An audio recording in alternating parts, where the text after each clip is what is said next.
ওম সংকল্প সিদ্ধ ব্রহ্ম শিবায় ভবতু ওম শিবায় ভবতু ओम नमः खड्गं स्थूलगजेन्द्रवदनां ओम लंबोदरं सुंदरं प्रसन्नवादिगन्धलब्ध मधुमपालगन्धस्थलं दन्ताघातविदायितारुधेरि सुन्दरशुभाकरं वन्दे शैलसुतासुतं गणपतिसिद्धूनकामुदं ओम गणेशादि पञ्चदेवतया गच्छेयामि अर्थादिष्टं कुरु मम प्रियस्तां सिद्धिरा भव एतत्पद्मगानुगां गणेशाय गन्धपुष्पे नाशनाय नमः यदि गन्धपुष्पे विघ्ननाशाय ओम नमः सिद्धिदातगां गणेशाय नमः ओम नमः सिद्धिदातगां यदि गन्धपुष्पे यदा पुष्पं बिल्वपत्रं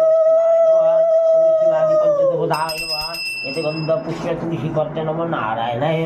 विष्णवे नमः यदि गन्धपुष्पे नमः गुरवे नमः श्रीनाथाय गुरवे नमः यदि गन्धपुष्पे नमः ग्रहाय नमः इन्द्राय नमः कल्लादिदशमहाविद्याय नमः दशमहावे वास्तुपुरुषाय नमः महागंगा ओम যমুনায় কুলতে সর্বদেবী ঈশ্বরী গণভয় নমঃ এসব বুদ্ধি ফলমূল আদি সব কিছু আমার নৈবেদ্য গাং গণেশায় নমঃ ওম শিবায় নমঃ শিবাদি পঞ্চদেবতা গণভয় নমঃ একদন্ত মহাকায়ং ওম লম্বোদরং গজানন বিঘ্ননাথং পঙ্করমামহং ওম সিদ্ধিদাতা ওম আমার নৈবেদ্যং গং গাং গণেশায় নমঃ আর্থজলং গং গণেশ শিবাদি পঞ্চদেবতা গণভয় নমঃ